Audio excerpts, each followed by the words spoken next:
सभी दर्शकों को मेरा नमस्कार। आज हम जिस मूवी के बारे में जानने वाले हैं उसका नाम है डॉक्टर जी। आयुष्मान खुराना और राकुल प्रीत के लीड रोल से सजी इस मूवी में फन की कोई कमी नहीं है।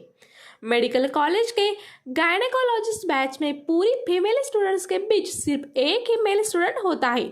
इस ऑकवर्ड सिचुएशन की वजह से आयुष्मान को क्या क्या परेशानियां फेस करनी पड़ती है, इन सब का मजेदार एक्सपीरियंस हमें देखने मिलता है।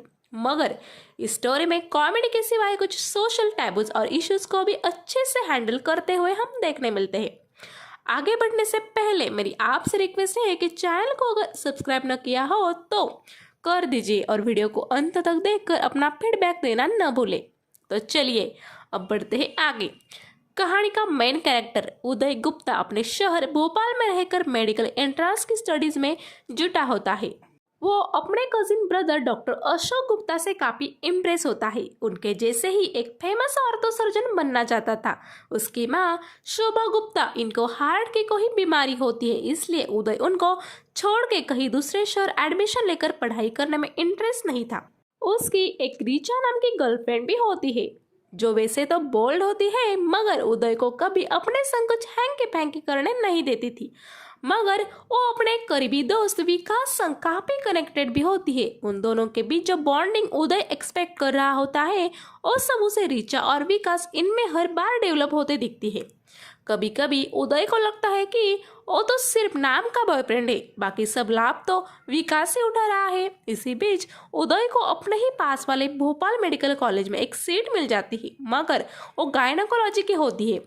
अपनी गर्लफ्रेंड रीचा के पीछे पीछे भागने की वजह से उसे कुछ परसेंटेज कम मिले थे, जिस वजह वो अपने फेवरेट आर्थो फील्ड को हासिल नहीं कर पाया था। वो अपने कजिन डॉक्टर अशोक को भी मैं क्या करूँ ये पूछता है, तब वो बताते हैं कि मिली हुई सीट छोड़ो मत, एक साल गायनेकोलॉजी सीख लो, अगले साल फिर से एग्जाम दो और आर्थो के लिए ट्राई मारो। इन शॉर्ट, टाइम को फोकट में वेस्ट मत करो। इसी बीच वो अपने गर्लफ्रेंड से उसे इंट्रोड्यूस भी करवाता है जो मेडिकल एंट्रेंस की तैयारियां कर रही होती है।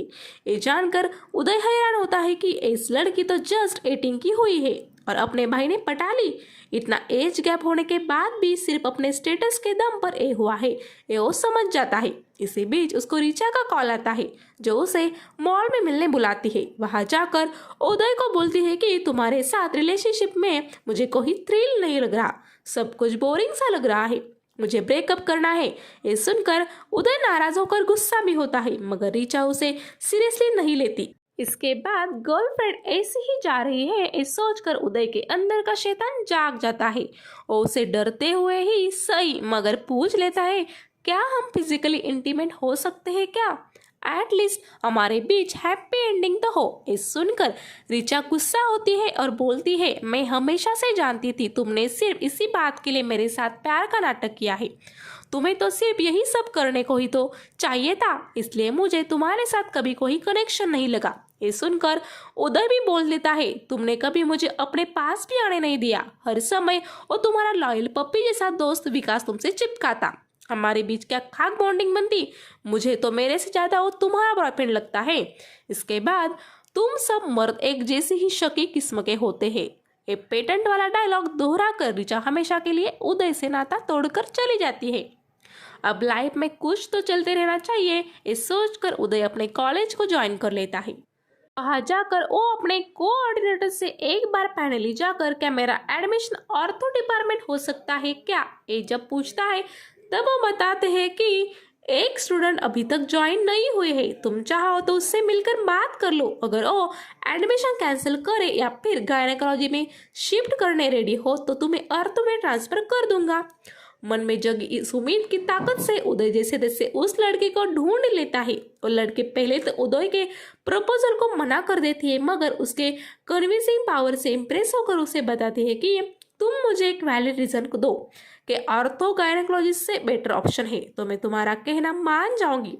तब उदय उसे कुछ वियर्ड से तरीके से गायनेकोलॉजिस्ट सिर्फ फीमेल्स के लिए बेटर है, क्योंकि जो चीज मेरे पास है ही नहीं मैं उसको कैसे समझ पाऊंगा, ये बताता है। उसका ये जवाब सुनकर और लड़की उसे बोलती है, फिर अगर तुम्हारी हड्डियों में गैप नहीं होगा तो तुम ऐसे पेशेंट के दर्द को कैसे समझोगे, तुम क्या खाक डॉक्टर बनोगे? तुम जैसे के लिए मैं अपनी सीट बिल्कुल नहीं दूंगी, गेट लॉस्ट। ये सुनकर उदय के मन में जगा उम्मीद का दिया एकदम से बुझ जाता है। फिर वो ना चाहकर भी गायनेकोलॉजी डिपार्टमेंट में जाकर अपने क्लास चला जाता है। तब वहाँ डॉक्टर नंदिनी इनका लेक्चर शुरू होता है, जो एक स्ट्रिक्ट डॉक्टर होती है और काफी फेमस सर्जन भी। क्लास में जाता ही उदय देखता है कि वो तो अपने क्लास में इकलौता मेल स्टूडेंट है। ये बात तो उसे और भी हिला देती है।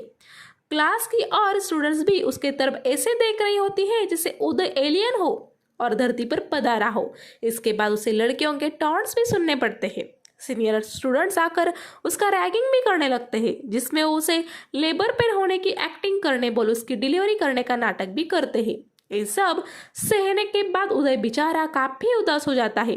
कॉलेज के पहले दिन के बाद वो जाकर फिर से डॉक्टर अशोक से मिलता है, जो उसे बताते हैं ये सब चलता रहता है, मगर वो स्टूडेंट्स फिर से तुम्हें टारगेट करे तो तुम उनको करारा जवाब जरूर देना, नहीं तो तुम उनके डेली पंटर बन के रह जाओगे। एक बात याद रखो, फीमेल को स्ट्रांग मर्द पसंद भी आते हैं और वो उनकी रिस्पेक्ट भी करती है।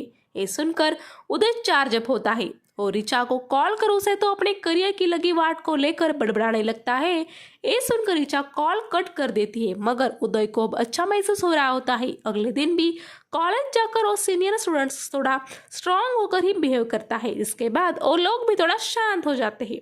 अपने भाई का फॉर्मूला वर्क कर रहा है, इन देखकर उदय तो अपने भाई को भगवान जैसा ही मानने लगता है। वो गायनेकोलॉजी को इतना पसंद नहीं करता था, इसलिए अपने स्टडीज और प्रैक्टिकल को लेकर वो काफी केयरलेस होता है। एक दिन डॉक्टर नंदिनी उनके बैच को एक डिलीवरी दिखा रही होती है। उस वक्त का नजारा देखकर उदय कुछ अनकंफर्टेबल सा महसूस करता है। डॉक्टर नंदिनी ये बात नोटिस कर लेती है। अपना जॉब खत्म होने पर उदय को अपने केबिन में बुलाने बोलती है। वह उदय को बोलती है, मुझे पता ही है कि तुम्हें गायनेकोलॉजी पढ़ने में इंटरेस्ट नहीं है, तुम्हें आर्थो जाना था, मगर अब तुम यहाँ आ ही गए हो तो उसमें बुरा क्या है? क्यों एक सीट को बर्बाद कर रहे हो? तुम्हें डॉक्टर पेशेंट्स के लिए बनना है या अपने पैशन के लिए? बतौर डॉक्टर तुम्हें सब पेशेंट एक जैसे लगने चाहिए। मर्द और औरत एक फर्क हम डॉक्टर्स को नहीं देखना चाहिए। हमें सिर्फ पेशेंट के तकलीफ को समझकर उसे जल्द से जल्द रिलीफ देना है, यही हमारी ड्यूटी है। मुझे लगता है तुम एक अच्छे स्टूडेंट हो और मैं श्योर हूँ कि तुम एक अच्छे गायनेकोलॉजिस्ट जरूर बनोगे। इतने में उदय उन्हें झूठ ही बता देता है कि ये मेरे माँ को हार्ट की तकलीफ है, ट्रीटमेंट के लिए इनको दिल्ली लेके जाना है, मेरे सिवाय उनका कोई नहीं है, तो क्या मुझे 10 दिन की लीव मिलेगी? जिस पर डॉक्टर नंदिनी बोलती है, हमारे कॉलेज में भी अच्छे हार्ट स्पेशलिस्ट आते हैं, दिल्ली जाकर वक्त और पैसे बंद बर्बाद करो, कल ही उन्हें यहाँ ले आओ, मैं उस डिपार्टमेंट में बात कर लेती हूँ। ये सुनकर उदय काफी अपसेट होता है, क्योंकि वो गायनेकोलॉजी नहीं करना चाहता था। उससे तो नेक्स्ट ईयर फिर से एग्जाम देकर और तो ही जाना था। इसके बाद कोई चॉइस न बचने पर वो अपने क्लासेस रेगुलर अटेंड करने लगता है। उसने अपने माँ को ये नहीं बताया था कि वो गायनेकोलॉजी पढ़ रहा है, ताकि उन्हें ये बात पता न चले कि उसकी वजह से उसे भोपाल में ही रहना पड़ रहा है और यहाँ पर तो उसे ऑर्थो नहीं मिल रहा। इसके बाद धीरे धीरे उसकी दोस्ती अपने सीनियर डॉक्टर फातिमा यानी राकुल प्रीत से हो जाती है। भले ही शुरुआत में फातिमा ने उसकी रैगिंग की थी, मगर अब वो भी उसे अपना दोस्त मानने लगी थी। उदय का मन अब यहाँ लग रहा है, ये देखकर डॉक्टर नंदिनी भी सेटिस्फाई होती है। एक रोज उदय के पास पप्पू नाम का एक पेशेंट अपने वाइफ को चेक करने लाता है। प्रोसीजर के हिसाब से उदय उन्हें चेक करने लगता है, मगर किसी गैर मर्द को अपने प्राइवेट पार्ट्स को टच करते देख वो औरत अनकंफर्टेबल होकर चिल्लाती है। चीख सुनकर पप्पू अंदर झांक कर क्या हुआ ये देखता है। तब उसकी बीवी बताती है, ए डॉक्टर की नीयत गंदी लग रही है। इसके बाद गुस्सा होकर पप्पू उदय को मारने दौड़ता है।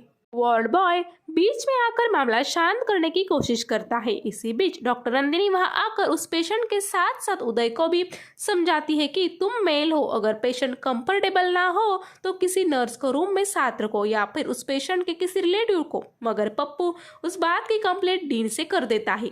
फिर उदय को पेशेंट्स अटेंड करने के लिए मना किया जाता है।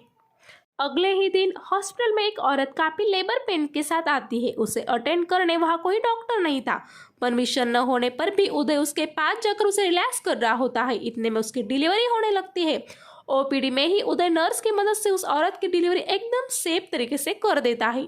इस बात से वहां मौजूद सब लोग खुश होकर तालियां बजाते हैं। उदय को भी इस बात से काफी अच्छा लगता है, मगर डॉक्टर नंदिनी इस बात से कुछ नाखुश थी। एक तो उदय ने परमिशन न होने पर उसे अटेंड किया था, ऊपर से ओपीडी एरिया में डिलीवरी करने से अगर कोई इन्फेक्शन होता और उसके जान को खतरा होता तो उसका जिम्मेदार कौन होता। इसी बीच वो औरत उदय से मिलने आती है और बोलती है, मैं मेरे बेटे का नाम उदय ही रखूंगी क्योंकि मेरे इसके पहले दोनों बच्चे डिलीवरी दौरान ही गुजर गए। इसे आपने सही सलामत इस दुनिया में लाया। आप मेरे लिए भगवान से कम नहीं हो। लोग भगवान के नाम अपने बच्चों को देते हैं, इसलिए मैं अपने बच्चे को आपका नाम दूंगी। एक काफी इमोशनल सीन देखकर वहां मौजूद सभी लोग शांत हो जाते हैं। इसके बाद उदय को डीन के सामने पप्पू के कंप्लेंट पर इंक्वायरी फेस करने जाना होता है। वहाँ डॉक्टर नंदिनी का एक अलग ही रूप सामने आता है। उदय की साइड लेकर बताती है कि वो एक अच्छा स्टूडेंट है, उसके पूरे क्लास में लड़कियां ही है। अगर उसके नियत में खोट होती तो लड़कियां मुझे जरूर बताती, मगर ऐसी कोई बात अभी तक सामने नहीं आई है। अभी भी उसका शुक्रिया अदा करके एक लेडी गई है। अगर आप चाहे तो उसका भी स्टेटमेंट लीजिए। पप्पू जी को गलतफहमी हुई है। इसके बाद कुछ स्टूडेंट और स्टाफ को पूछने के बाद उदय को इस मामले के क्लीन चिट दी जाती है। उदय और फतिमा अब अच्छे दोस्त बन गए थे। वो दोनों एक दूसरे से पर्सनल बातें भी शेयर करने लगे थे। एक रोज बारिश के दिनों में कॉलेज के गार्डन में जब वो दोनों बैठे होते हैं, इसी बीच तेज हवा के कारण फातिमा के बाल खुल जाते हैं। उसे इस रूप में देखकर उदय अपने आप को रोक नहीं पाता और उसे लॉन्ग किस करने लगता है। फातिमा भी उसे अपने आप में समाने देती है। कुछ देर बाद फातिमा खुद ही पीछे हो जाती है। वो उदय को बोलती है कि सब बस कैजुअल बात थी, इससे कुछ अलग मत समझना। वैसे भी मेरी एंगेजमेंट हुई है। ये सुनकर उदय नाराज होता है। अगले दिन जब वो एक दूसरे से कॉलेज में मिलते हैं तब फातिमा तो नॉर्मल सा बिहेव करती है, मगर उदय को शांति होता है। फातिमा उसे फिर से समझाती है, तुम मेरे अच्छे दोस्त हो, मैं तुम्हें खोना नहीं चाहती, मगर दोस्त से ज्यादा तुम्हें और कुछ समझना भी नहीं चाहती। अगले दिन उदय उसे कैंटीन में एक पोएम्स की बुक देता है और बताता है कि मेरी सारी फीलिंग्स मैंने लास्ट पेज पे लिखी है, उसे पढ़ना जरूर। इसके बाद लंच टाइम पर कॉलेज में फातिमा का मंगेतर आरिफ आता है। उदय को लगता है कि फातिमा ने ही उसे भेजा है, मगर आरिफ से बात करने पर उसे समझ आता है कि फातिमा ने उसे गार्डन का वो पल बताया था जिस वजह से वो कुछ पॉजेसिव हुआ था, इसलिए वो फातिमा को बिना बताए डायरेक्ट उदय को मिलने आया था। उदय भी उसे कुछ नहीं और जस्ट एक तेज हवा की वजह से हुआ था ऐसा बताकर उसे रिलैक्स कर देता है। घर जाकर उदय की माँ अपनी सेल्फी खींचकर उसे एक डेटिंग ऐप पर डालने के बारे में उसे जब बोलती है तब गलती से उदय बोलता है कि वो डेटिंग ऐप है, लोग क्या सोचेंगे। इधर लड़का औरतों को चेक कर रहा है और उधर माँ लोगों को अपने आप को चेक करने बुला रही है। सुनकर उसकी माँ उसे कोसने लगती है, एक कैसा काम करेगा तू, मैं लोगों को क्या बताऊंगी कि औरतों का डॉक्टर है मेरा बेटा। अरे तेरे पास औरतें आएगी क्या, शहर में क्या लेडी डॉक्टर्स की कमी है, तू पैसे और वक्त बर्बाद मत कर। ऐसा सुनकर उदय थोड़ा नाराज हो जाता है। अब तो वो गायनेकोलॉजी को पसंद भी करने लगा था। अपना कन्फ्यूजन दूर करने के लिए फिर एक बार अपने कजिन डॉक्टर अशोक की क्लिनिक चला जाता है। वहां जाकर उसे कोई और ही नजारा पता चलता है। अशोक की यंग गर्लफ्रेंड काव्या प्रेग्नेंट हो चुकी होती है। वो इस बात से डर कर अशोक को अब तुम कुछ तो करो ये बोल रही होती है। इतने में उदय को वहां देखकर अशोक उसे बोलता है, ये सब गलती से हो गया यार, अब तू एक काम कर, इसे अपने कॉलेज ले जा और इसका एबॉर्शन कर दे। अशोक की भी फैमिली होती है, इस वजह से उदय ने इशू न बढ़े इसलिए अगले दिन काव्या को अपने कॉलेज ले जाता है। वहाँ वो फातिमा को सब सीन समझाता है और उसे चेक करने बोलता है। फातिमा को चेक करने पर पता चलता है कि काव्या माइनर है और डॉक्टर नंदिनी को एक बात बताने से बोलती है। जब डॉक्टर नंदिनी काव्या को देखती है तब वो उदय को समझाती है कि ये इलीगल है, मैं इसमें कुछ मदद नहीं कर सकती। इसके बाद उदय अपने भाई अशोक को वो सब बातें शेयर करता है। अशोक उसे बोलता है, मैं किसी प्राइवेट क्लिनिक में जुगाड़ करता हूँ, तू काव्या को तेरे घर ले जा। जब उदय काव्या को अपने घर लेकर जाता है तब उसे अपनी माँ किसी अनजान आदमी संग प्यार से बातें करती दिखती है। माँ को फटकारने पर वो उल्टे उदय को ही समझाने लगती है कि तेरे पापा के जल्दी गुजर जाने के बाद बड़ी मेहनत से तुझे बड़ा किया, इस बीच मैंने अपने अरमानों को भी दबाए रखा। आज जब सब ठीक हो चुका है तो क्या कुछ पल में मेरे दोस्त से बात भी नहीं करूं? ये सुनकर उदय को अपनी माँ के फीलिंग्स समझ जाती है। वो उनको घर में अकेला छोड़कर काव्या संग ऐसे ही घूमने बाहर जाता है। घूमते हुए काव्या भी कुछ रिलैक्स फील करती है क्योंकि अनवांटेड प्रेगनेंसी को लेकर वो भी स्ट्रेस थी। इसी बीच अशोक कॉल करके उदय को काव्या संग एक सिटी मैटर्निटी होम जाने बोलता है। उदय वहां जाकर काव्या को एडमिट कर देता है। उसे वहां बताया जाता है कि अबॉर्ट कल मॉर्निंग में किया जाएगा, इसलिए उदय वहां से लौट जाता है। घर जाकर उसे काव्या की कॉल आती है। वो उसे बताती है कि यहाँ के डॉक्टर ने उसे प्राइवेट पार्ट में एक इंजेक्शन लगाया, जिस वजह से उसे अब काफी पेन हो रहा है और हल्का ब्लीडिंग भी स्टार्ट हुआ है।